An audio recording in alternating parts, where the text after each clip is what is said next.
हरे कृष्णा। तो सभी भक्तों को मैं दोनों प्रणाम। आज हम लोग प्रभुपाद आश्रय का 9वां अध्याय प्रारंभ करेंगे और बहुत इंपॉर्टेंट ये चैप्टर है। इसमें जो इस्कॉन के जो 4 नियम है, रेगुलेटरी प्रिंसिपल्स हैं, उसके बारे में बताया गया है। क्यों हमको वो 4 नियम हम क्यों पालन करते हैं। ये भागवतम के आधार पे है। जो हमने 4 नियम पालन करते हैं ये भागवतम के आधार पे है। जैसे कि आज हमने सुबह भी उसमें थोड़ा सा पढ़ा था, उसके बारे में कुछ थोड़ा बहुत पढ़ा था। इसको अभी हम विस्तार में आज हम इसको पढ़ेंगे। एक बार मैं आप लोगों के साथ इसको स्क्रीन शेयर कर लेता हूँ। ओके। संकोच निराकरण, बुरे व्यसन नहीं होने का एक लाभ बताएं। तो इसको देखते हैं। हरे कृष्ण कीर्तन जप के पूर्व पढ़ने के लिए एक अनुच्छेद।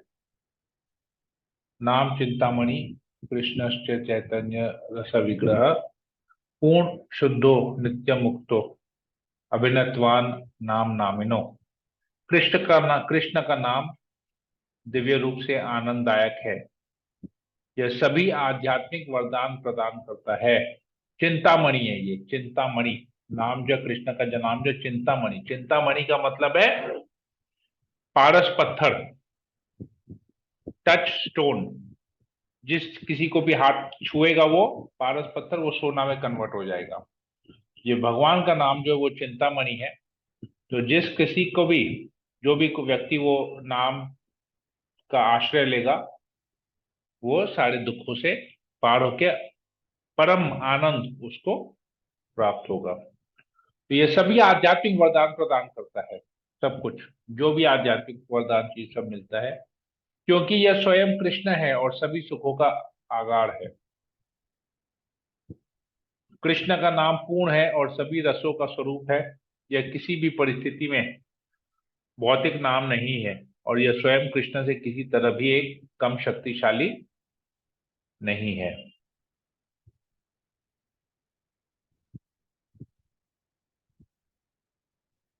चूंकि कृष्ण का नाम भौतिक गुणों से दूषित नहीं है, इसलिए माया के साथ इसका मिश्रित होने का कोई सवाल नहीं है। कृष्ण का नाम हमेशा मुक्त और आध्यात्मिक होता है। यह भौतिक नियमों द्वारा कभी बाध्य नहीं होता है। ऐसा इसलिए है क्योंकि कृष्ण और कृष्ण का नाम स्वयं एक समान है। ये पद्म पुराण से लिया गया है और चैतन्य चरितमृत 17.133 में ये श्लोक इसका आता है। तो मंगलाचरण कर लेते हैं। ओम अज्ञानतिमिरान्धस्य ज्ञानाञ्जनशलाकया चक्षुरुन्मीलितं येन तस्मै श्रीगुरुवे नमः। नमो विष्णुपादाय कृष्णप्रेष्ठाय भूतले श्रीमते भक्तिवेदांत स्वामिनिति नामिने। नमस्ते सरस्वती देवे गौरवाणी प्रचारिणे निर्विशेष शून्यादि पाश्चात्य देशतारिणे। पंचाकल्पतरुभ्यश्च कृपा सिन्धुभैव च पतितानां पावनेभ्यो वैष्णवेभ्यो नमो नमः। जय श्री कृष्ण चैतन्य प्रभु नित्यानंद श्री अद्वैत गदाधर शिवासादि गौर भक्तवृंद। हरे कृष्ण कृष्ण कृष्ण हरे हरे, हरे राम। जय श्री मंगलाचरण की जय। इस्कॉन संस्था के 4 नियम, ये आज चर्चा का विषय है हमारा। तो आप में से कोई इसको पढ़ लेगा? हरे कृष्णा प्रभु जी, दंडवत प्रणाम। हरे कृष्णा जी, पढ़ लीजिए। इस्कॉन संस्था के 4 नियम। कली को जिन 4 स्थानों में रहने के लिए राजा परीक्षित ने विशेष रूप से अनुमति दी, वे हैं द्यूत क्रीड़ा का स्थान, वैश्यालय, मदिरालय तथा कसाई घर। महाराज परीक्षित के पद चिन्हों का अनुसरण करते हुए राज्यों के समस्त कार्यकारी प्रमुखों का यह कर्तव्य है कि वे अपने राज्यों में धर्म के सिद्धांतों, तप, स्वच्छता, दया तथा सत्य की स्थापना करें और सभी प्रकार से अधर्म को, अहंकार, अवैध स्त्री संसर्ग या वेश्यावृत्ति, मादक द्रव्य सेवन तथा असत्य को रोकें। दूसरे शब्दों में राज्य सत्ता को द्यूत क्रीड़ा, सुरापान, वैश्यावृत्ति तथा असत्य को पूर्ण रूप में बंद करा देना चाहिए। जो राज्य भ्रष्टाचार का प्रायः उन्मूलन करना चाहता है, उसे धर्म का प्रवर्तन करना चाहिए। प्रश्न: राजा परीक्षित ने कलयुग को रहने के कौन से 4 स्थान दिए? हरे कृष्ण, बहुत बहुत धन्यवाद राजू प्रभु पढ़ने के लिए। ओके, तो ये भागवतम में स्टोरी आता है। परीक्षित महाराज जब अपने राज्य का दौरा कर रहे थे तो उन्होंने देखा कि कली जो है, कली मूर्तिमान रूप में, मतलब पर्सनालिटी, पर्सन जो है कली, वो गाय को मार रहा है। ठीक है।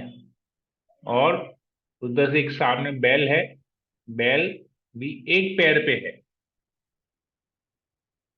तो 4 पैर होते हैं, 3 पैर बैल के नहीं है, एक पैर है और उसमें उस बैल को मार रहा है। तो बैल जो है वो धर्म का प्रतीक है। तो धर्म के 4 पैर होते हैं। ठीक है। तो कली ने, उसने कली को दंड दिया। तो कली को बोला, तो कली ने बोला नहीं, मैं तो, आप तो राजा है, जो भी आपका आश्रय लेता है अब उसको अपने अंदर में ले लेते हैं, तो मैं भी आपका आश्रय लेना चाहता हूँ।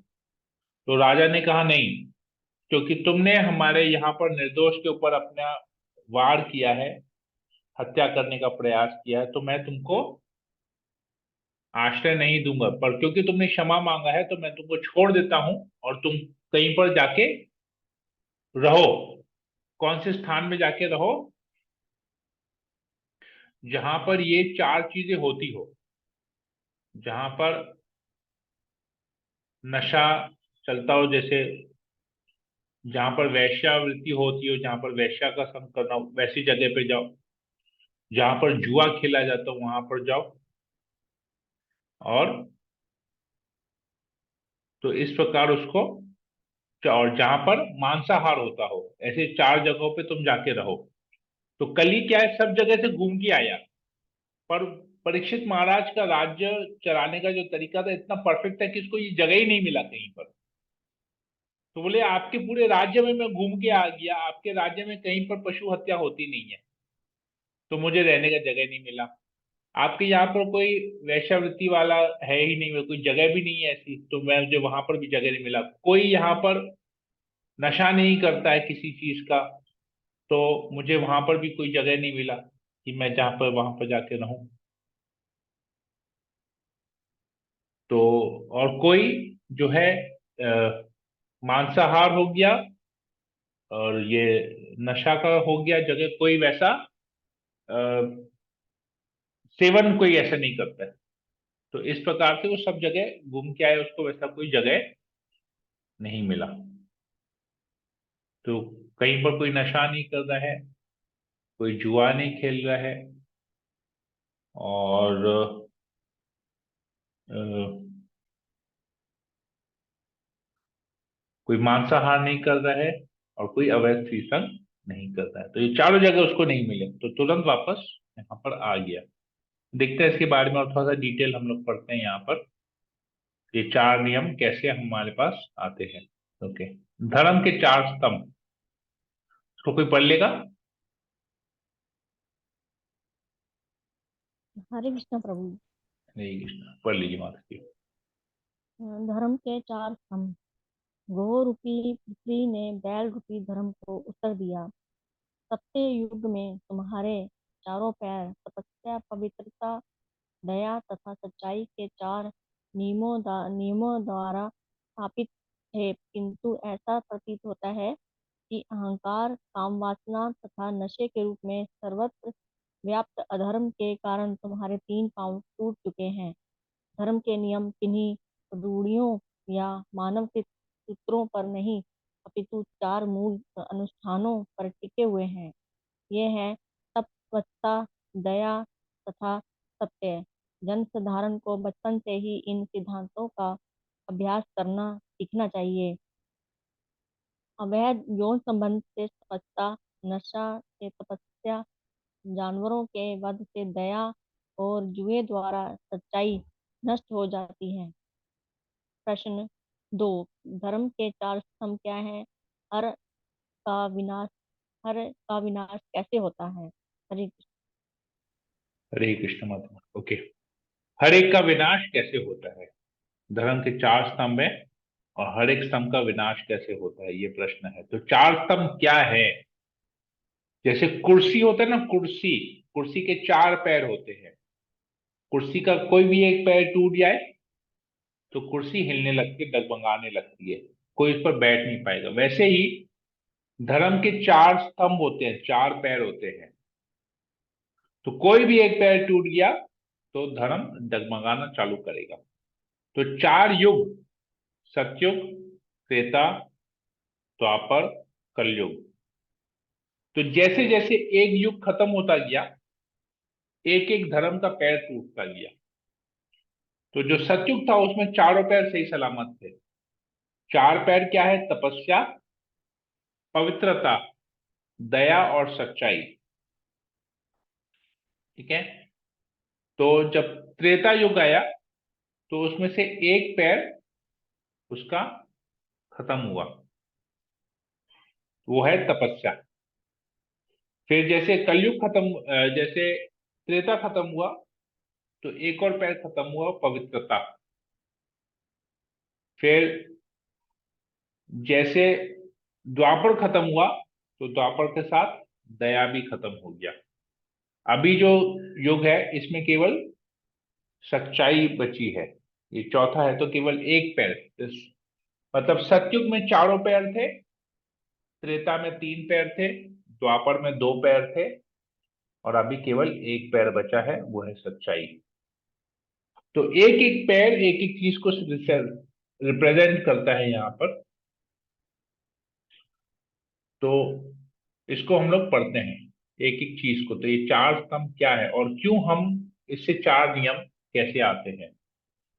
ठीक है, कोई प्रश्न है यहाँ पर अब तक किसी को?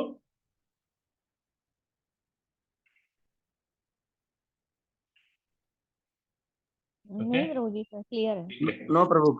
ओके, तो ठीक है, ये पढ़ लेते हैं। सत्य, ये जुआ, ये कलयुग में अभी एक पैर बचा है, इसी को ही हम लोग पढ़ते हैं अभी। ठीक है, ओके, कोई पढ़ लेगा? मैं पढ़ लूं। हाँ शैली पढ़ लो। सत्य जुआ। सत्यम का अर्थ है कि तथ्यों को सही रूप से अन्यों के लाभ के लिए प्रस्तुत किया जाए। तथ्यों को तोड़ना मरोड़ना नहीं चाहिए। सामाजिक प्रथा के अनुसार कहा जाता है कि वही सत्य बोलना चाहिए जो अन्यों को प्रिय लगे, किंतु यह सत्य नहीं है। सत्य को सही सही रूप में बोलना चाहिए जिससे दूसरे लोग समझ सके कि सच्चाई क्या है। यदि कोई मनुष्य चोर है और यदि लोगों को सावधान कर दिया जाए कि अमुक व्यक्ति चोर है, तो यह सत्य है। यद्यपि सत्य कभी कभी अप्रिय होता है, किंतु सत्य कहने में संकोच नहीं करना चाहिए। सत्य की मांग है कि तथ्यों को यथारूप में लोकाहित के लिए प्रस्तुत किया जाए। सही सत्य की परिभाषा है भगवद गीता 10.4.5 10.45। सत्य का अर्थ है मधुर ढंग से बोलना जिससे लाभकारी प्रभाव पड़े। यदि सच्चाई के नाम पर अन्यों के दोषों पर उंगली उठाए तो ऐसा छिंद्रान्वेषण संत पुरुषों को पसंद नहीं आता। प्रामाणिक गुरु सत्य का भाषण किस तरह करता है कि लोग आध्यात्मिक पद तक उठ सके। सत्य की यही कला सीखनी चाहिए। सत्य क्या है? जुआ खेलना। वैदिक मानदंडों के अनुसार जुआ कि का मतलब वो अलग हो गया। ओके, सत्य क्या है? तो सत्य क्या है? सत्य ये है, जैसे यथारूप में जो जैसा है उसी को उसी प्रकार बोलना चाहिए। अगले को खराब लगे और हम नहीं बोले, और अगले को अच्छा लगे तो वही हम बात करें, वो सत्य नहीं है। तो दूसरों को प्रिय लगने के लिए हमको नहीं बोलना चाहिए, तो हमको इस प्रकार बोलना चाहिए उससे जिससे उसको लाभ हो। तो क्रिटिसिज्म नहीं करना चाहिए, अवहेलना, आलोचना नहीं करनी चाहिए किसी की, दूसरों को नीचा दिखाने के लिए। भाई उसने अगर कोई गलत कार्य किया है तो उसके गलत कार्य को भी इस ढंग से बोलना चाहिए। उसने गलत किया है तो गलत तो है तो बोलना चाहिए अब उसके गलत को अगर हम नजरअंदाज करके बोलेंगे नहीं ये सही है, इसने सही किया, तो वो झूठ हो गया। क्यों उसको प्रिय करने के लिए हम बोल रहे नहीं, सत्य को इस प्रकार बोलना चाहिए ताकि अगले का करेक्शन हो सके, अगले को हम ठीक कर सके। उस प्रकार से बेसिकली उसके गलती को बता के उस गलती का सलूशन भी बताना चाहिए। ये हो गया सत्य कि प्रभु जी आपने ऐसा किया या माता जी आपने ऐसा किया, उस समय ऐसा नहीं करके आपको ऐसा करना चाहिए था। तो ये हो गया सत्य बोलना। समझ में आया कि आपने ऐसा कार्य किया है, उस समय आपको ऐसा नहीं करके ऐसा करना चाहिए। तो उसके हमने सत्य बोला, उसके उसने जो कार्य गलत किया वो हमने बताया, सच्चाई बताई कि उसने इस कार्य को किया है जो कि गलत था, लेकिन हाथों हाथ बोल भी दिया कि ऐसा नहीं ऐसा करना चाहिए। तो प्रॉब्लम भी बताया उसमें क्या गलती थी और उसका सलूशन भी बता दिया। तो ये एक तरीका होता है जिससे उसकी आध्यात्मिक प्रगति होती है। मतलब उसको अपना गलती सुधारने का मौका मिला, उसको एक एक्सपीरियंस दिया गया है, उसको एक ज्ञान दिया गया कि ऐसे नहीं ऐसे करना चाहिए ताकि नेक्स्ट टाइम उससे वो गलती नहीं हो और उसको गलती को सुधार पाए। तो ये गुरु करते हैं, जो करेक्शन होता है ना ये हम लोग को गुरु करते हैं। और अगर हमारे अंदर ईर्ष्या होगी या हमको अगर उचित ज्ञान नहीं होगा तो हम उसका खाली अवहेलना करते रहेंगे, आलोचना करते रहेंगे उसकी, अरे इसने ऐसा किया, पता है इसने ऐसा किया, पता है इसने ऐसा किया, इसको ऐसा नहीं करना चाहिए था, इसने गलत किया, इसको सजा दो। तो ये हो गया गलत तरीका, सच्चाई को प्रेजेंट करने का गलत तरीका हुआ, अगले को नीचा दिखाने के लिए, अगले को भक्ति के मार्ग से हटाने के लिए। क्योंकि भगवत गीता में श्लोक आता है, अपिचेत सो दुराचारो भजते माम अनन्य भाग साधुरेव समन्तव्य। कहते हैं कि अपिचेत सो दुराचारो, कोई व्यक्ति दुराचार क्यों ना हो, गलत से गलत कार्य भी क्यों ना करे, लेकिन भजते माम, भगवान कहता है अगर वो मेरा भजन करता है, अनन्य मेरा भजन करता है, भजते माम अनन्य भाग, लेकिन उस गलती उस वैसे गलत कार्य करने के बाद भी अगर वो मेरी भक्ति करना है तो उसको साधु समझना चाहिए। क्यों? क्योंकि उसके पूर्व कर्मों की वजह से इतने इतने सारे जन्म हमने लिए हैं, तो उसमें पिछले जन्म का या पहले का भक्ति में आने से पहले का कुछ एक खराब आदत उसमें रहा होगा, जिसकी वजह से उससे वो गलती हुई होगी, वो गलत कार्य हुआ होगा। लेकिन उस गलत कार्य को करने के बाद भी अगर वो उस गलती को रियलाइज करता है और उसके बाद भी वो भगवान की भक्ति करता है, चार नियमों का पालन करता है, 16 माला जप करता है, प्रचार करता है, ज्ञान लेता है, भक्तों का संग करता है, तो उसको साधु समझना चाहिए। ये भगवान कह रहे हैं गीता में। तो सत्य को इस प्रकार प्रेजेंट करना चाहिए जिससे कि अगला का आध्यात्मिक प्रकृति हो, वैसे हमको सत्य बोलना चाहिए। ठीक है, अब ये सब कैसे कनेक्ट होता है, मैं चारों को एक बार पढ़ेंगे, उसके बाद मैं सबको कनेक्ट करूंगा। जुआ खेलना, तो ये सत्य से रिलेटेड है, जुआ खेलना। ओके, कोई इसको पढ़ लेगा? शैली यू कैन कंटिन्यू। जुआ खेलना। वैदिक मानदंडों के अनुसार जुआ का मतलब न केवल गेम या खेल आयोजनों पर पैसे के साथ सट्टेबाजी करना है, बल्कि सट्टा, बेईमान या अवैध व्यापार सौदे भी है। ऐसी गतिविधियां को प्राथमिक परिणाम बढ़ती हुई लालच और लालसा के कारण अत्यधिक भौतिक आसक्ति होती है।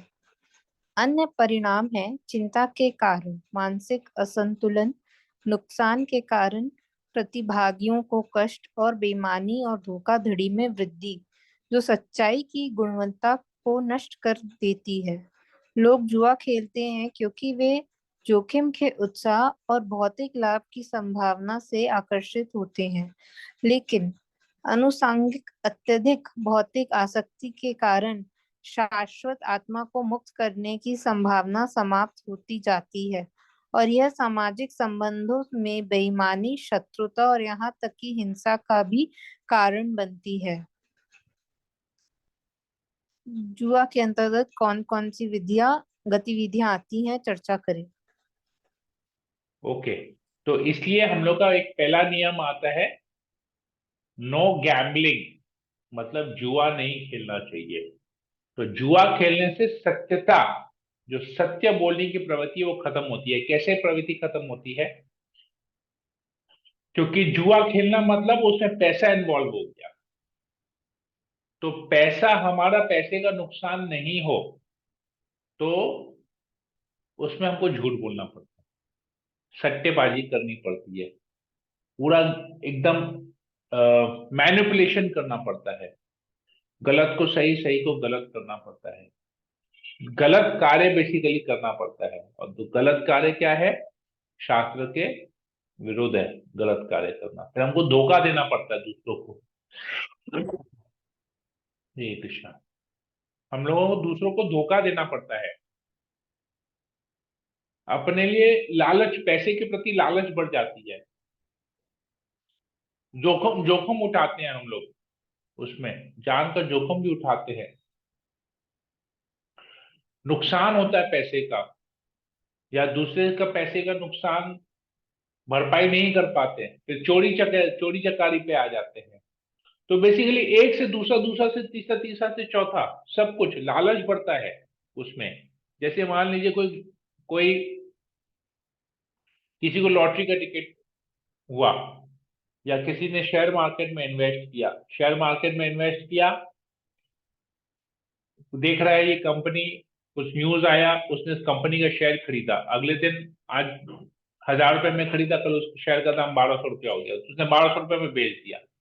तो उसने देखा हाँ मुझे 200 रुपए का एक शेयर के ऊपर में 10 शेयर बेचा, 2,000 रुपए का मेरा प्रॉफिट हो गया, चलो हम वापस से करते हैं, दूसरा किसी कंपनी में लगाते हैं।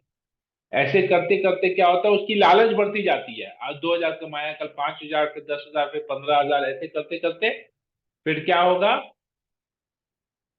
उसका ध्यान, दिमाग हमेशा पैसे कमाने में इस तरह से लगा रहेगा। तो क्या होगा, भगवान का चिंतन वो बंद कर देगा, जो नाम जप करना है वो उसका हमेशा उसका दिमाग में ऐसा रहेगा, पैसे कमाने का उसका प्रवृत्ति रहेगा कि आज मैं किससे, कौन से शेयर में पैसा लगाऊं, कहाँ पैसा लगाऊं, मुझे इतना मिले, फिर लॉस होने वाला होगा तो फिर बचेगा वहां से, वैसा होगा।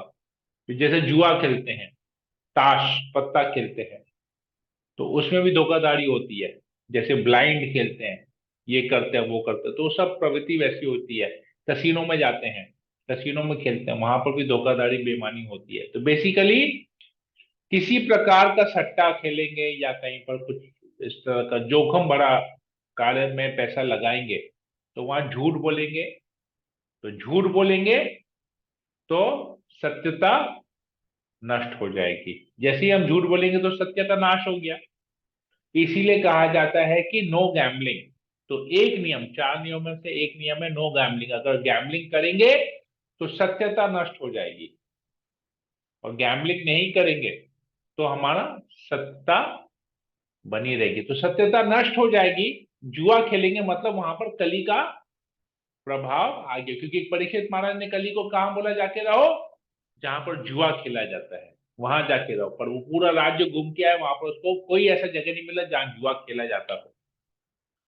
तो कलयुग में अगर आप जुआ खेलते हैं तो कली का वहां वास है, जहां कली का वास है वहां पर भक्ति नहीं होगी, वहां पर कली का प्रभाव हमारे ऊपर ज्यादा रहेगा। तो ये है, तो जुए जुए की प्रवृत्ति धर्म और आध्यात्मिक जीवन के क्षेत्र में भी फैली हुई है। जब पुरुष आध्यात्मिक विषयों अथवा धर्म ग्रंथों को अपनी काल्पनिक क्षमता से समझना और समझाना चाहते हैं, हालांकि उनके पास आध्यात्मिक वास्तविकता का कोई वास्तविक अनुभव नहीं है।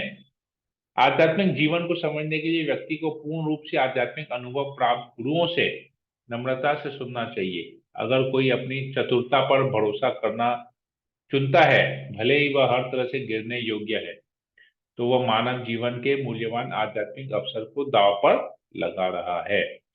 तो ये केवल आध्यात्मिक जीवन में भी हम ये देखते हैं, क्योंकि हम जब कुछ ग्रंथ पढ़ते हैं और जब हम अपने बुद्धि अनुसार उन ग्रंथों का मतलब निकालते हैं, अपने बुद्धि अनुसार वहां का कुछ कंक्लूजन निकालते हैं और लोगों को वैसी शिक्षा देते हैं, तो वो गलत है। वो भी झूठ बोलने के समान हो गया, क्योंकि हमने उस ग्रंथों को प्रामाणिक गुरु से परंपरा द्वारा उसको हमने नहीं सुना और उसको अपने फायदे के लिए यूज किया, अपने भौतिक लाभ के लिए यूज किया। मुझे आध्यात्मिक अनुभव नहीं है, क्यों? क्योंकि मैंने कभी गुरु का शरण नहीं लिया, गुरु से सुना नहीं, लेकिन हम बैठ गए आसन पे कथा करने के लिए, लोगों को गीता का ज्ञान देने के लिए, भागवत का ज्ञान देने के लिए। तो उसमें भौतिकतावादी बातें ज्यादा होती है, भौतिक बातों के बारे में ज्यादा होती है, फैमिली ड्रामा ज्यादा चलता है उसमें, आध्यात्मिक शिक्षा नहीं दी जाती है, तो वो भी सत्यता को नष्ट करती है। तो ये धर्म के मार्ग पे बहुत केयरफुली, इसलिए कहते हैं जो भी हमको करना है, हमको गुरु के मार्गदर्शन में हमको उसको करना चाहिए। बगैर उसके हम करेंगे, हम अपना बुद्धि लगाएंगे कि हमें तो एक्सपीरियंस नहीं है, तो हम थोड़ी छोटी मोटी बुद्धि के अनुसार हम करेंगे, तो हाई चांसेस है कि हम उसमें गलत ही बोलेंगे, क्योंकि हमको आध्यात्मिक ज्ञान का कोई अनुभव नहीं है, आध्यात्मिक जीवन का अनुभव नहीं है। हम तो भौतिक जगत में इतने फंसे हुए हैं, काम काज में, समाज में, परिवार के बीच में इतने फंसे हुए हैं कि हम साधना खुद ठीक से नहीं कर पाते, तो आध्यात्मिक अनुभव क्या होगा? हमको एक्सपीरियंस कुछ नहीं होगा हमको। तो इसीलिए अपनी बुद्धि अनुसार भी कोई भी चीज का कंक्लूजन करना भी गलत है। केवल आध्यात्मिक जीवन में तो विशेषकर गुरु 100% गुरु के मार्गदर्शन पे चलना चाहिए, अपना बुद्धि लगाना ही नहीं चाहिए। कहीं पर भी कुछ अटके तो तुरंत गुरु से संपर्क करके उसका सोल्यूशन गुरु से ही लेना चाहिए, नहीं तो सत्यता उसमें भी नष्ट हो जाएगी। तो आध्यात्मिक जीवन में भी, आध्यात्मिक मार्ग पे चलते हुए भी अगर बिगड़ गाइडेंस के चलेंगे, तो वहां पर भी सत्यता नष्ट होगी और कली का प्रभाव आ जाएगा उसमें। तो हमें भी कली, हमको लगेगा हम प्रोग्रेस कर रहे हैं भक्ति में, पर एक्चुअली में नहीं होगा। वो माया देवी, वो कली हमको ऐसा फील कराएगा। ठीक है, तो हम लोग आज यहीं पर ही रखते हैं, कल हम लोग इसको फिर तपस्या के ऊपर कल डिस्कस करेंगे। तो किसी को भी प्रश्न है यहाँ पर? तो कितना इंपॉर्टेंट ये रेगुलेटरी प्रिंसिपल है, आप लोग इसको समझ सकते हैं। जुआ खेलना, झूठ बोलना, बेसिकली झूठ बहुत, मतलब झूठ, जब हम किसी को झूठ, किसी के साथ हम झूठ बोलते हैं ना, तो एक्चुअली हम उसको धोखा नहीं दे रहे हैं, हम अपने आप को ही धोखा दे रहे हैं, क्योंकि उस झूठ को सच साबित करने के लिए हमको 100 झूठ और बोलने पड़ेंगे। कनेक्शन रहेगा, एक दूसरे के पीछे कनेक्शन रहेगा। राजू प्रभु आप कुछ बोल रहे थे? प्रभु जी, हाँ तब तो शेयर मार्केट ये भी तो वही हो गया। हाँ, शेयर मार्केट में दो तरह का होता है, एक लॉन्ग टर्म इन्वेस्टमेंट होता है, एक शॉर्ट टर्म इन्वेस्टमेंट होता है।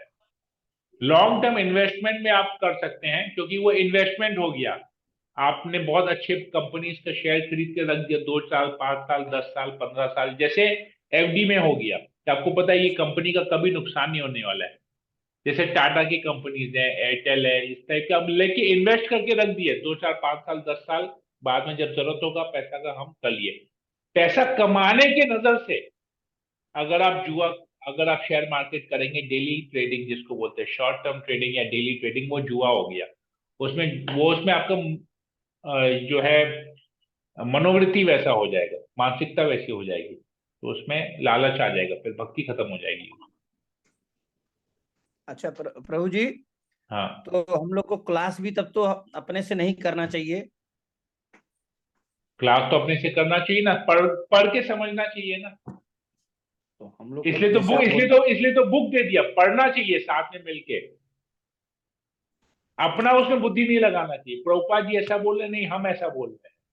प्रभुपाद जी का परपट को साइड कर दिया और खुद बोलना चालू कर दिए, वो नहीं बोलना है। प्रभुपाद जी क्या बोले, उसको पढ़ना चाहिए, है ना। प्रामाणिक गुरु के, जो प्रामाणिक गुरु बोलते हैं वही हमको बोलना चाहिए, इसके बाहर हमको कुछ बोलना नहीं चाहिए। इसके बाहर बोले बात भी नहीं करना चाहिए। महाप्रभु चैतन्य महाप्रभु क्या बोले, हमारा आज्ञा गुरु है ये जय तारो देश, जारे देखो तारे कहो कृष्ण उपदेश। तो महाप्रभु तो बोले तो गुरु बनो, लेकिन गुरु बन के तुमको क्या करना है, कृष्ण का उपदेश बोलना है, अपना उपदेश नहीं देना है। जो कृष्ण ने बोला, जैसा कृष्ण ने बोला, जैसा प्रभुपाद ने तात्पर्य लिखा, प्रभुपाद ने इतनी मेहनत करके क्यों तात्पर्य लिखा, हम लोगों के लिए लिखा, ताकि हम उसी तात्पर्य को पढ़ के बोले, अपना उसमें तात्पर्य नहीं डालें। समझ में आया राजू प्रभु? जी प्रभु। तो जो प्रभुपाद जी लिखे उसको पढ़ना चाहिए, अपना उसमें मसाला अपना कुछ निकालना नहीं है, अपना ऐड भी नहीं करना है। प्रभुपाद जी ने जो किया वो सब करके दिया, ठीक है। Okay Shaili, you wanted to ask something?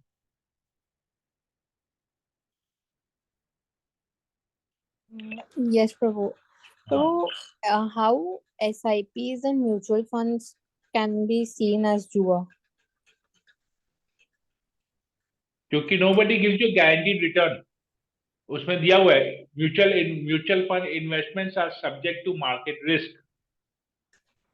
लेकिन आप बोले कि हम उसको ऐसे नहीं देख सकते कि I will be earning money.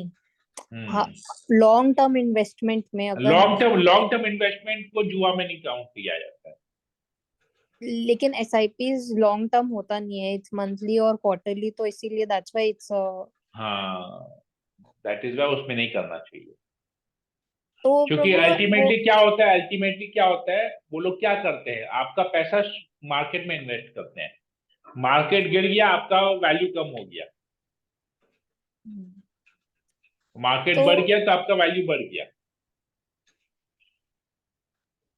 तो प्रभु उसमें आपका मेहनत नहीं है ना, उसमें वो मार्केट, शेयर मार्केट कैसे चलता है, शेयर मार्केट टोटल रूमर के ऊपर चलता है। Share market is totally based on rumour, जो डे ट्रेडिंग बेसिकली जो होता है डे ट्रेडिंग। लेकिन जैसे टाटा मोटर्स है, टाटा मोटर्स का शेयर रूमर पे नहीं चलता है, एयरटेल का शेयर रूमर पे नहीं चलता है, आईसीआईसीआई बैंक का शेयर रूमर पे नहीं चलता है, एचडीएफसी बैंक का शेयर रूमर पे नहीं चलता है। These are top performing companies, जो जिनका सालों से हिस्ट्री है कि वो लोग अच्छे हैं, तो उनका शेयर का वैल्यू भी वैसा रहता है। और पैसा एक्सेस पैसा है, हमने लगा के छोड़ दिया, पैसा कमाने के लिए शेयर मार्केट में इन्वेस्ट करना वो जुआ हो गया।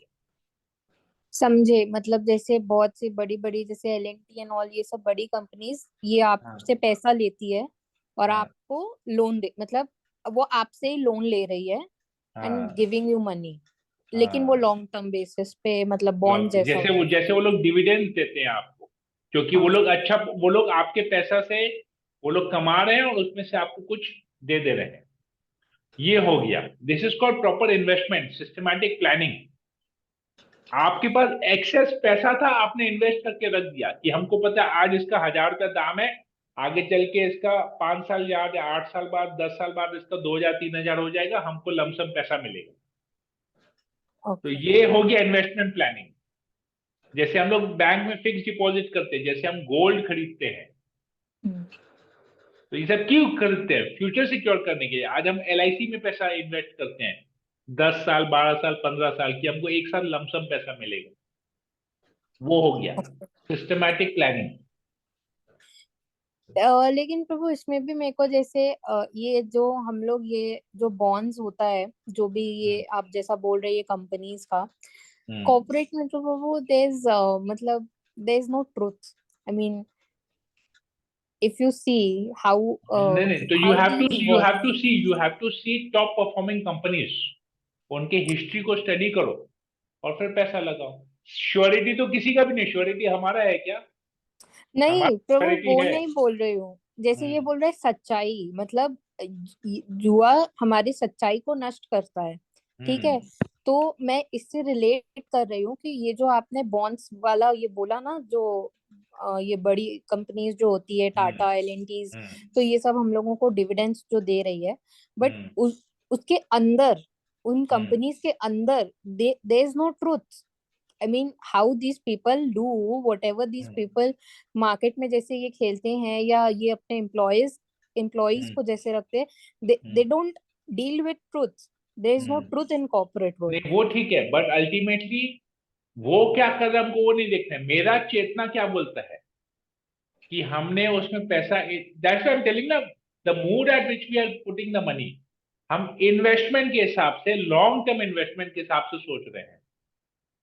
लॉन्ग टर्म इन्वेस्टमेंट के हिसाब से हमने उसमें पैसा डाल दिया कि हम spare money, we are investing money, we are investing spare money.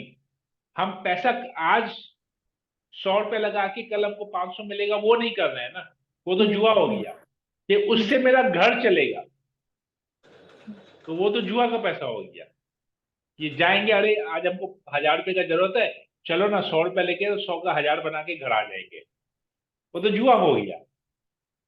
ये एक्स्ट्रा मनी, भाई हमारा सब कुछ है, अब हम अलग अलग जगह को, पैसा है मेरे पास, स्पेयर मनी है, उसको हम अलग अलग जगह लॉन्ग टर्म के लिए इन्वेस्ट करेंगे कि 5 साल, जैसे जैसे हमने गोल्ड खरीदा। गोल्ड खरीदा क्यों? हमको पता है कि 5 साल बाद, 7 साल बाद हमारी बेटी का शादी होगी, उस वक्त सोना लगेगा। हमने गोल्ड खरीद के लगे क्योंकि हमको पता है गोल्ड का दाम अब से 6, 7, 7 साल, 8 साल बाद, आज अगर 30,000 है तब 50,000 हो जाएगा।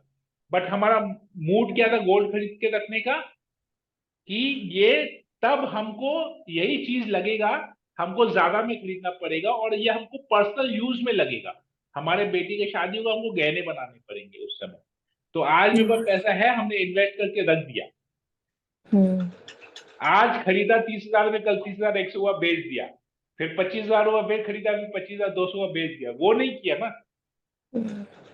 तो समझ ले क्या, तो उसमें झूठ बोलने का कुछ नहीं है ना, उसमें हमने प्लानिंग कर लिया कि ये चीज हमको अपने पर्सनल यूज के लिए चाहिए, इसलिए इसको बोलते हैं इन्वेस्टमेंट।